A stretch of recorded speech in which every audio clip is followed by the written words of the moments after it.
your regularly scheduled program for tonight, and we're going to do something different. Here's what I believe. My prayer for tonight is that what we're going to talk about, you would not forget for the rest of your life. Okay? And here's how I want to set it up. Did you guys know that I grew up in the best youth group under the best youth pastors ever? Their names are Nate and Krisha Roeder. You guys know who I'm talking about? Shout out. Best youth pastors ever, just saying. But anyways, 6th through 12th grade, actually I had I had 6 different youth pastors, but Pastor Nate and Krisha were in my lives for the longest period of time. Can I just say, I stinking love you guys. When I think of all that Pastor Nate and Krisha did for me, I'm like, bro, I want to try to do as much, if not more, if I can, to tell you how much Jesus stinking loves you guys. Now, went to youth group.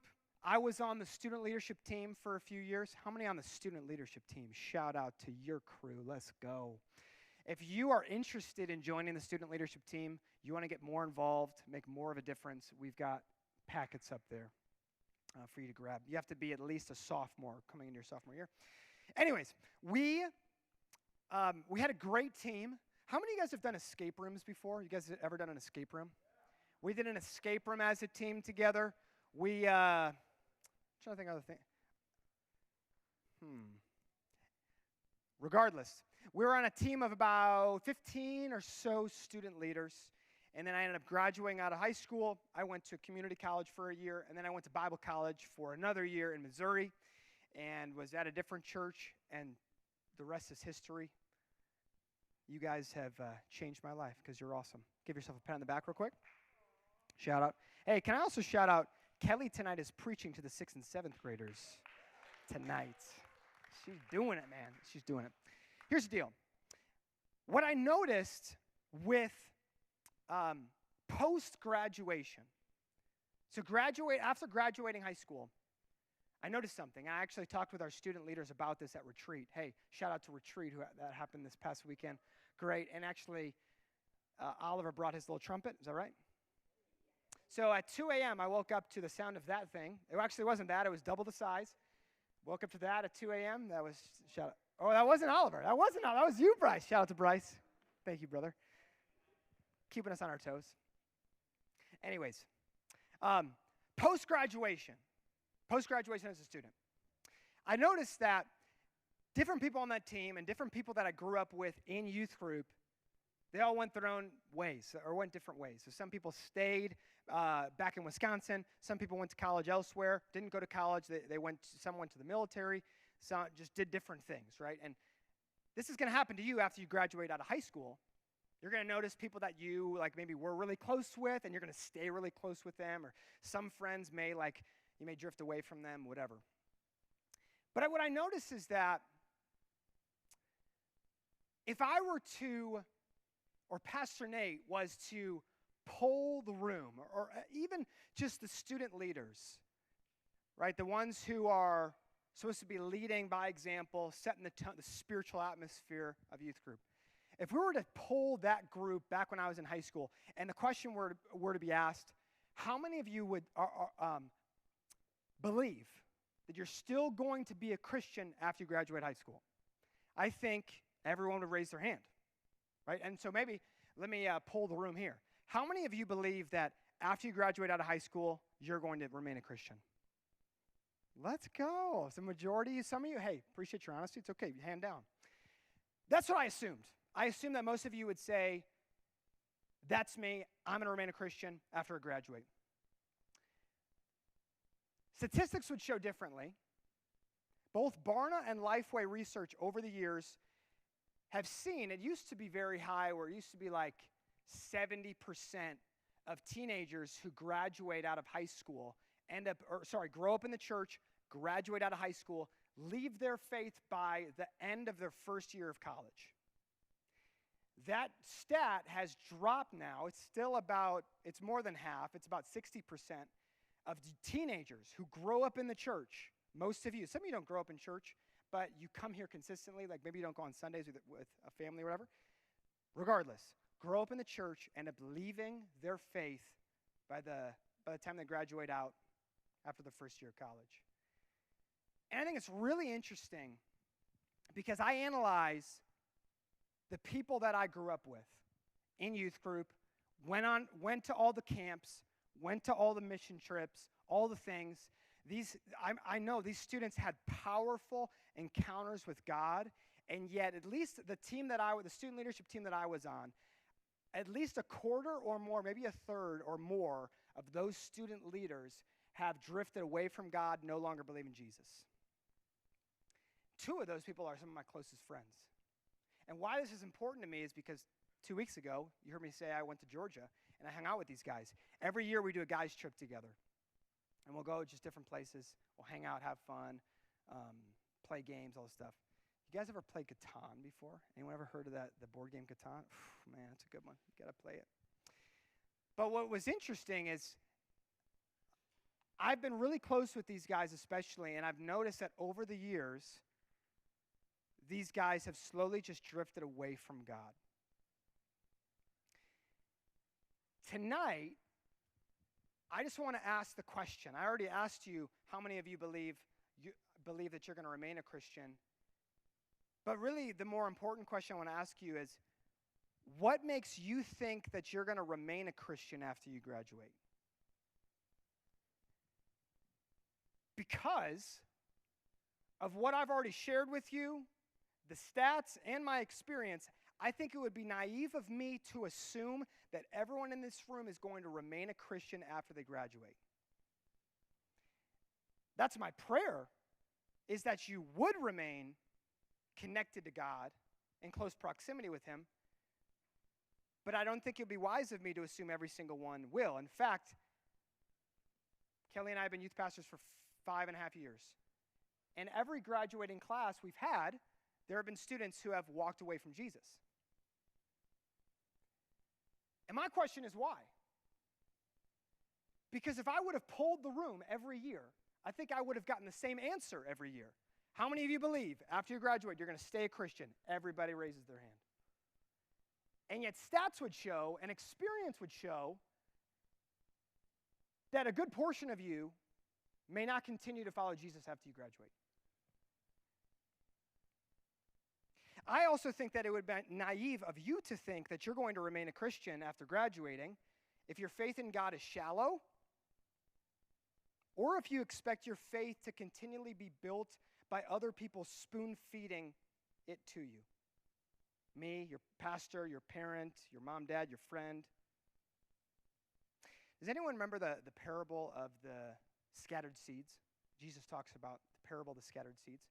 There's 4 different types of soil that Jesus talks about. Does anyone remember any of those? Any of the 4 types? Yeah. There is the gravel road, sure. Yeah, the path. Yep. Those are people who hear the gospel, don't understand it, and then quickly lost. Does anyone else remember an example? Yeah. Yep. So thorns, so they hear the gospel. And all of this is in relation to hearing the gospel presented, hearing about Jesus, accepting it or rejecting it. Thorns is you're hearing it, but then the distractions of life end up choking out your faith. 2 more. What you got? Anyone else who hasn't answered? Yeah. The rocky ground. So they'll receive Jesus quickly, maybe at a camp, a convention, a mission trip, whatever, on a Wednesday night. But then they fall away when things get difficult. And this can be a common one. Sorry, there was a 4th one. Yeah, you were going to say it? It's the good soil. And that's the soil that produced significant fruit. 10, 20, 100, 50, 100 times what was planted. Do you know, when Jesus is talking here, only 1 out of 4 produced fruit and had something lasting in terms of their response to the gospel. 3 out of the 4 get choked out. And here's the thing. All of you have great intentions to say, I believe that I'm going to remain connected to Jesus after I leave. But what I think we don't understand is that for many of you, the enemy doesn't need to get you to deconstruct your faith in a night. He can play the long game. Satan can be patient and say, you know what, I maybe don't need to try to get him to say, I don't believe in Jesus just after one day, 1 week, a month. Maybe I'll play this out a few years where maybe I don't think I need church anymore. I don't think I need a group of Christian friends anymore. I don't need to pray, read the Bible. I don't really need this stuff anymore because I've got better things to do. Or it's like, oh, well, Pastor Tony isn't giving me the spiritual food for today. Like I'm only coming to my faith when someone else spoon feeds it to me. And you realize that slowly over time, faith is just gone. Only 1 out of the 4 remains and produces fruit. And I think this is just so important that you ask yourself the question, what makes you think you're going to remain a Christian after you graduate? We asked this to the student leaders this weekend. What makes you think you're going to remain a Christian? Do any of you actually have an answer to that? You want to share? What makes you think you're going to remain a Christian after you graduate out of high school? Yeah.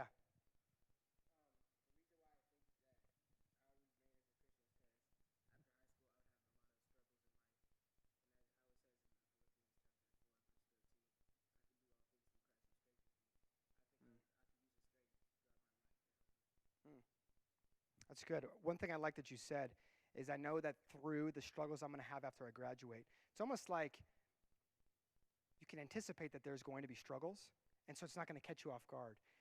I've had a few conversations now with even previous student leaders who have had, again, I would say for most people who will graduate out of high school, there is a slow fade away from God, and likely due to circumstance and what you surround yourself with. But for some, the deconstructing of faith can happen by loss. You maybe have a family member who passes away, a family member who gets cancer, something very unexpected happens, and you just start to immediately doubt. Where I've sat across from students who would have been, man, if you would have picked any student in the room, you'd be like, bro, that student's going to be on fire for Jesus the rest of their life. And I'm sitting across from students who are saying, I don't believe him anymore. Why did he have to give my sister or my, I forget who it is, cancer? Why does this have to happen? I don't believe him anymore. Or, it doesn't even have to be that. But 2 weeks ago, I sit across from my best friends who, in youth group, we had all the deep conversations. We were talking about Jesus all the time. We were accountability partners, so we talked with each other about all the struggles. We'd be like post-youth group. We'd go to Applebee's, holla, till like 2 a.m., and we would just be talking Jesus stuff.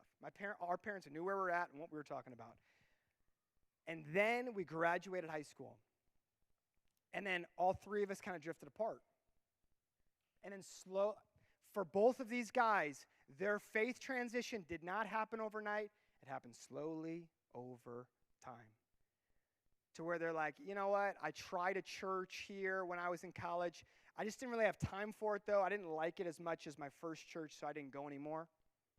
Or I don't really care as much to have a Christian group of friends. I just want to have a group of friends that I can have fun with. I don't think I need to really pray or read the Bible anymore because I don't really see it as important to me anymore.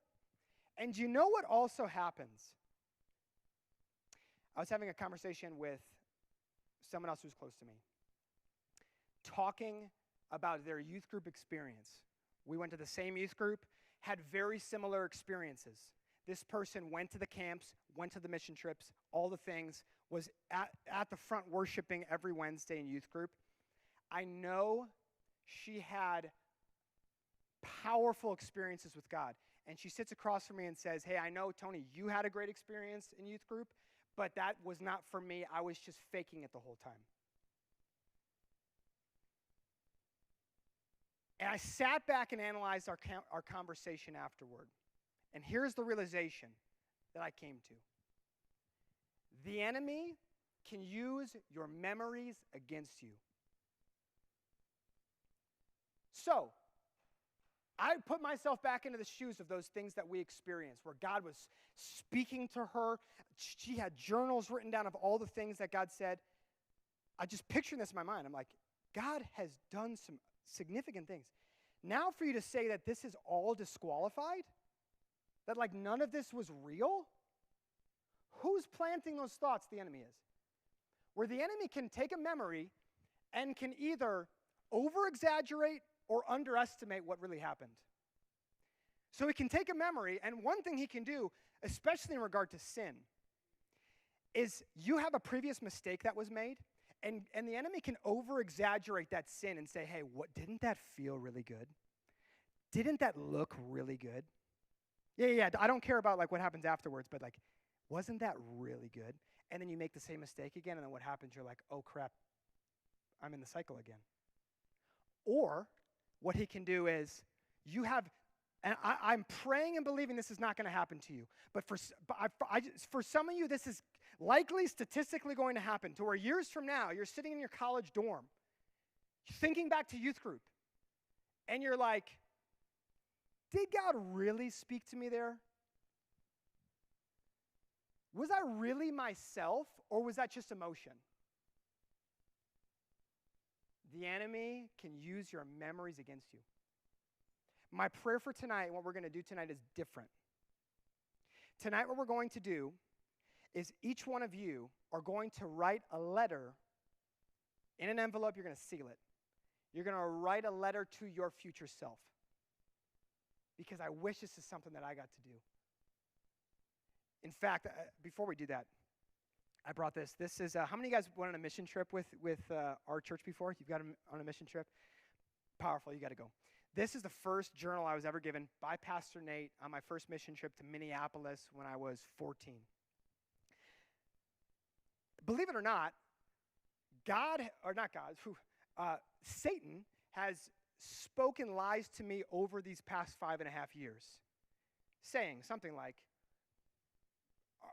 how could you call yourself a Christian? How can you be in the position that you're at? You can't speak. You're not qualified to speak, so why are you in the position? Also lies of going back to youth group. Did God really tell you the word speak when you were 15 at youth camp? And when you were 14 at youth camp, is that really when you got saved, or was that just hype and emotion? The enemy, I'm assuming similar to you, can plant thoughts in your head to where you start to question and doubt what happened, was that real, whatever. And this morning I was reading through this because I've had to remind myself the times when I've thought otherwise. I started reading, and I went back to when I was 14, and I reading all the details of what I was feeling when God was calling me and saying, you need to go up. Your past is your history, and your future is your destiny. You need to go up for salvation. That's you. Or I went through various stories just to confirm what actually happened was true. So that's what we're going to do tonight. Is Ellie in here? We're going to go into, you can come on up. I'm wrapping up here. We're going to do this in a second. To where each of you are going to grab an envelope and a piece of paper. On the front of the envelope, you're going to write this. Open this only when you're questioning your faith. Okay? And then after you write that on the envelope, you're going to grab that sheet of paper, and you're going to write a letter to your future self telling you why you need to remain planted in Jesus, close to Jesus. Why you need to remember what God has done for you.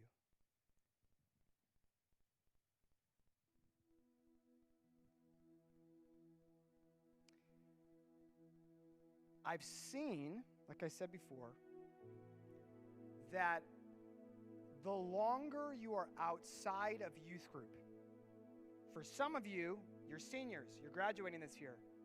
Some of you do know what you want to do for the next few years. Some of you don't know what you want to do, whatever, regardless. Some of you, this opportunity, what I'm talking about is going to be coming very soon. Some of you got a few years. Regardless,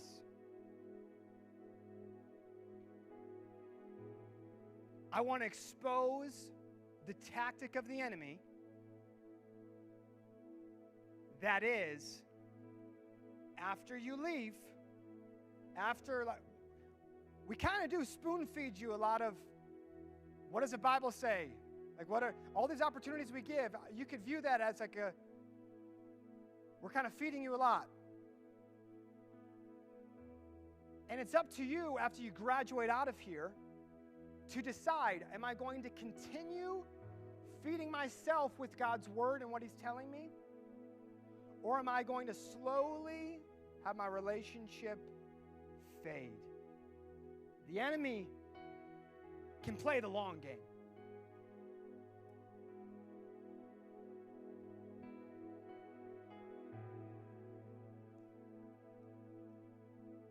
When I've been with my best friends,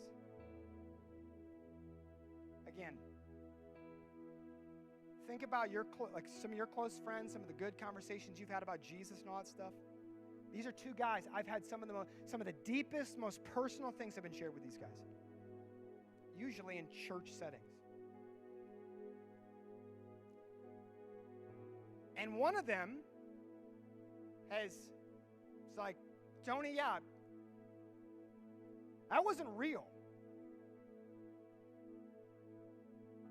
And the other one just like, it's who he's surrounding himself with has caused the slow drift. But 2 weeks ago, I was able to have a conversation. Hey, where are you at with God? And because of my familiarity with them, and some of you guys will understand this, maybe some leaders. If you've grown up with someone for a long period of time, maybe you've been best friends with someone for a long period of time, sometimes your familiarity with them causes you to not be able to challenge them or confront them because of your loyalty to them. So you'll allow toxicity or the enemy to speak to them, and because of your loyalty to them, it's like, well, we're friends, it's okay, they'll figure it out. And that's what it was for me and my friends, where it was hard for me to bring up God, even though that was the thing we talked about all the time, but slow fade. But 2 weeks ago, I was able to bring it up. We were able to have really good conversations. But my prayer for you tonight is that you would not end up like those who have already graduated out of this youth group, and some of them want nothing to do with Jesus anymore. My prayer is that you wouldn't end up to be one of those statistics that end up leaving. It's up to you. You're not going to have me when, after you graduate out, you go to a different college, you move states, you're no longer with your family. What do you do then when faith isn't just put in front of you? Will you continue to pursue Him? Let's do this. Everyone stand. Don't talk to a neighbor. Come. Oh, sorry. Can I have some leaders help me? We're going to pass out these envelopes here and then pieces of paper, and then we need.